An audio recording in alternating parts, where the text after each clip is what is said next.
이는 곧 너희의 하나님 여호와께서 너희에게 가르치라고 명하신 명령과 규례와 법도라. 너희가 건너가서 차지할 땅에서 행할 것이니 곧 너와 내 아들과 내 손자들이 평생에 내 하나님 여호와를 경외하며 내가 너희에게 명한 그 모든 규례와 명령을 지키게 하기 위한 것이며 또 내 날을 장구하게 하기 위한 것이라. 이스라엘아, 듣고 삼가 그것을 행하라. 그리하면 내가 복을 받고 내 조상들의 하나님 여호와께서 내게 허락하심 같이 젖과 꿀이 흐르는 땅에서 내가 크게 번성하리라. 이스라엘아, 들으라. 우리 하나님 여호와는 오직 유일한 여호와이시니 너는 마음을 다하고 뜻을 다하고 힘을 다하여 내 하나님 여호와를 사랑하라.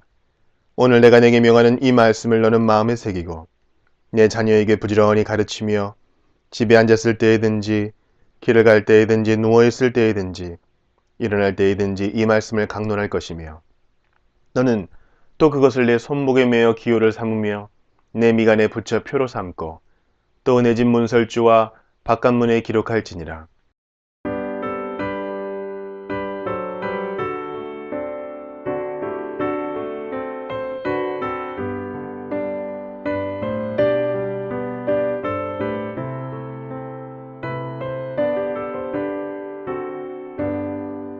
지난 일의 동안에 예수 인도했으니 주의 전에 모여서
찬송합시다.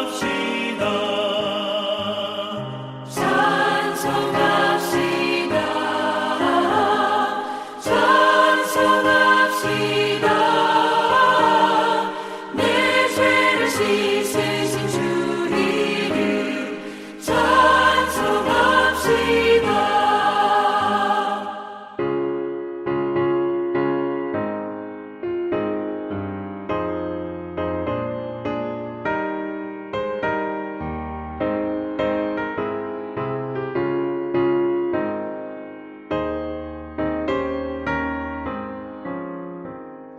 주 앞에 흐르는 생명수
오늘은 고린도전서 5장 1절부터 살펴보도록 하겠습니다.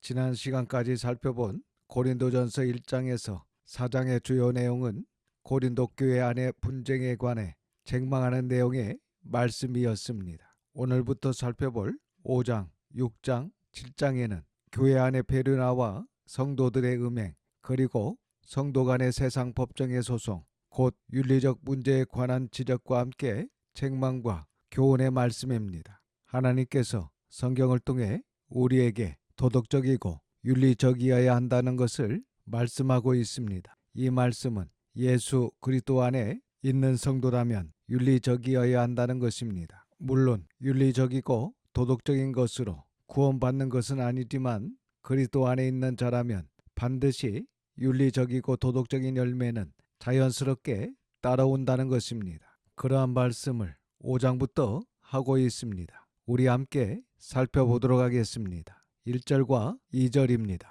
너희 중에 심지어 음행이 있다 함을 들으니 그런 음행은 이방인 중에서도 없는 것이라. 누가 그 아버지의 아내를 취하였다 하는도다. 그리하고도 너희가 오히려 교만하여져서 어찌하여 통하니 여기지 아니하고 그 일 행한 자를 너희 중에서 쫓아내지 아니하였느냐. 당시 이 고린도는 세계적인 항구 도시로서 상업이 크게 발달했습니다. 그래서 많은 부와 함께 도덕적 타락과 성적 문란이 만연되어 있는 도시였습니다. 그런데 고린도 교회가 이러한 고린도 도시의 유행과 당시 관습의 영향을 받아 교회 내에 이런 성적 문란이 있었다는 것입니다. 우리 성도들도 세상의 영향을 받으면 안 됩니다. 세상의 영향을 받으면 성경을 무시하고 하나님께서 없는 것처럼 행동하고 자기가 주인이 되어서 선지서에 기록된 대로 하나님을 왕으로 모시지 않으므로 자신의 소견에 오른 대로 자기의 마음대로 자기의 생각대로 세상 사람들처럼 해버립니다. 그래서 세상 사람들보다 더 음란하게 세상 사람보다 더 악하게 살게 됩니다. 결국 하나님과는 아무 상관이 없는 교회에 다니는 세상 사람이 되는 것입니다. 그래서 우리는 어떻게든 세상의 영향을 받아서는 안 됩니다. 오히려 세상의 성경을 전해야 합니다. 세상에 하나님을 알려야 합니다. 그러니까 지금 고린도 교회 성도 중에 어떤 사람이 자신의 아버지의 아내를 취했는데 그런 베르나를 교회에서 쫓아내지 않고 그대로 놔두고 있다는 것입니다. 아마도 교회 안에 어떤 성도의 아버지가 늙음하게 젊은 여성을 부인으로 맞이한 것 같습니다. 그런데 아버지가 돌아가시자 어머니뻘 되는 이 여성을 자기 아내처럼 대하였다는 것입니다. 그러면서 교회에 출석하고 있었는데 고린도 교회가 이 성적인 문제를 방관하고 있었다는 것입니다. 이 문제를 교회가 방관하고 있었다는 것은 그만큼 당시 고린도 교회 성도들의 성적 가치관이 세속화되어 있었다는 말입니다. 그래서 이것이 심각한 문제라는 것을 직감하지 못했고 오히려 교만하여져서 그 악한 행위를 보고 동안히 여기지 않고 그를 교회에서 쫓아내지 않고 그대로 보고 있었다는 것입니다. 3절에서 5절입니다. 내가 실로 몸으로는 떠나 있으나 영으로는 함께 있어서 거기 있는 것 같이 이런 일 행한 자를 이미 판단하였노라.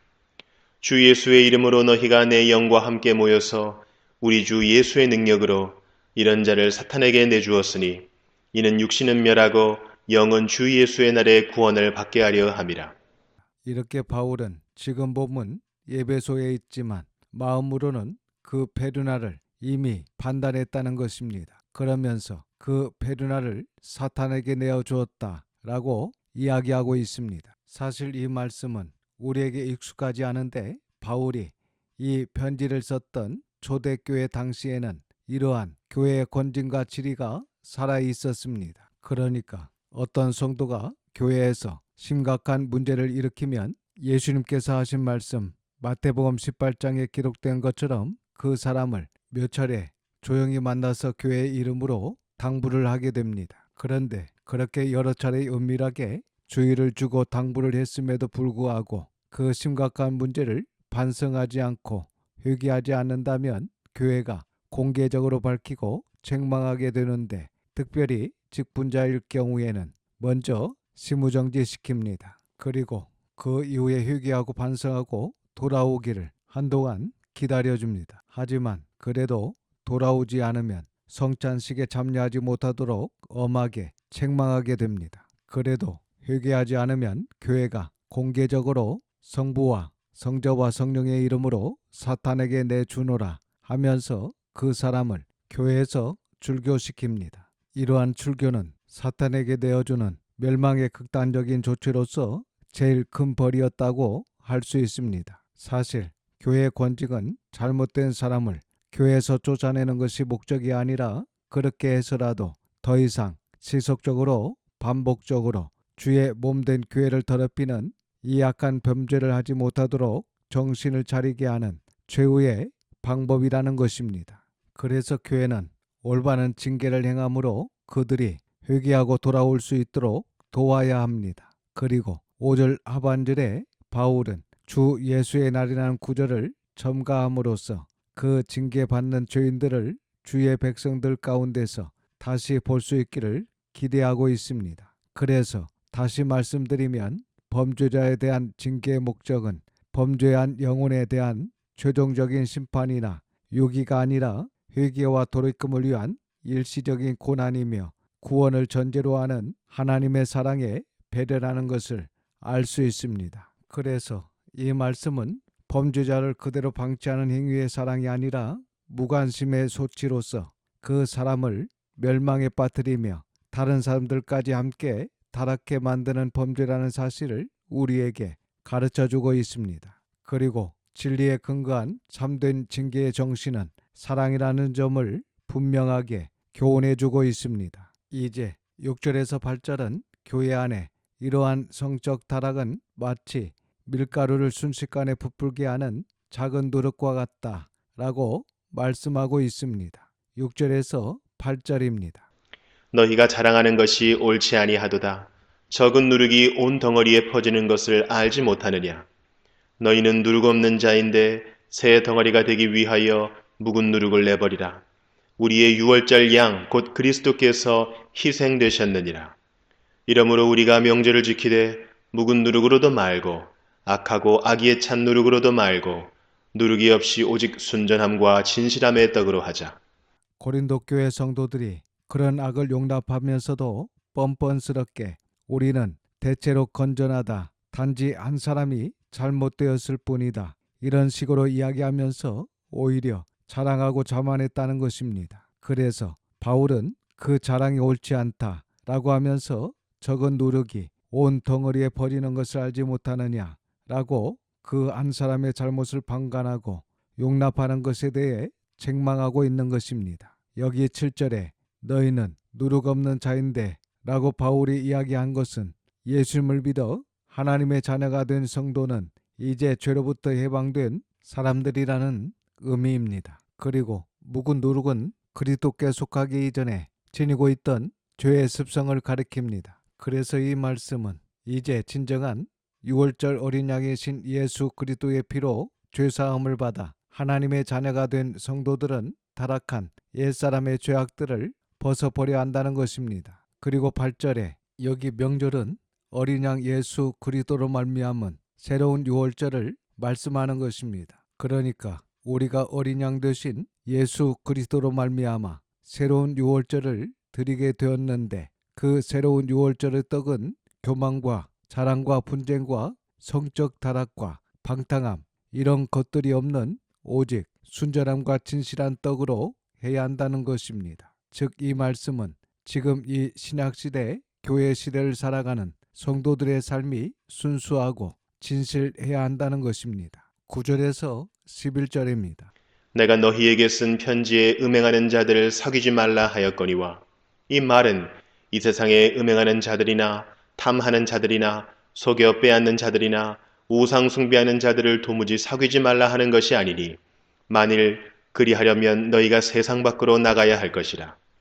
이제 내가 너희에게 쓴 것은 만일 어떤 형제라 일컫는 자가 음행하거나 탐욕을 부리거나 우상 숭배를 하거나 모욕하거나 술 취하거나 속여 빼앗거든 사귀지도 말고 그런 자와는 함께 먹지도 말라 함이라.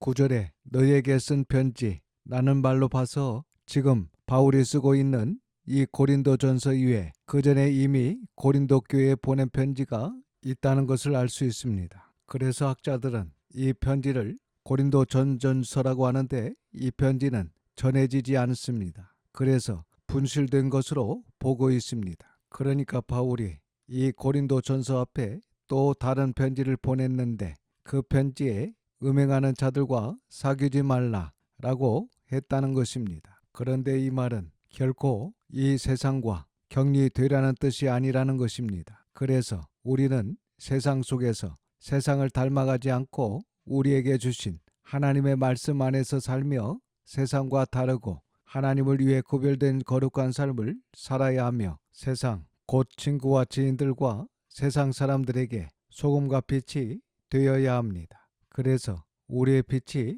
사람 앞에 비치게 하여 그들로 우리의 착하고 선하고 진실하고 성실한 행실을 보고 많은 세상 사람들이 예수님을 믿고 하나님의 자녀가 되어 하늘에 계신 우리 아버지께 영광을 돌리게 하는 삶을 살아야 합니다. 여기 11절에 이제 내가 너희에게 쓴 것은 지금 쓰고 있는 고린도 전서를 이야기하는데 그러니까 성도는 음행하거나 탐욕을 부리거나 우상 숭배를 하거나 모욕하거나 술 취하거나 속여 빼앗거든 사귀지 말고 그런 자와는 함께 먹지도 말라는 것입니다. 즉 그런 사람과는 사귀지도 말고 함께 먹지도 말라는 것입니다. 그리고 교회 다니며 믿음 생활한다고 하면서 성경을 배운다고 하면서 이렇게 치명적인 죄를 지은 사람이 있다면 그리고 반복적으로 습관적으로 교회 문제를 일으키는 자가 있다면 그 죄를 깨닫도록 하기 위해서 성도들이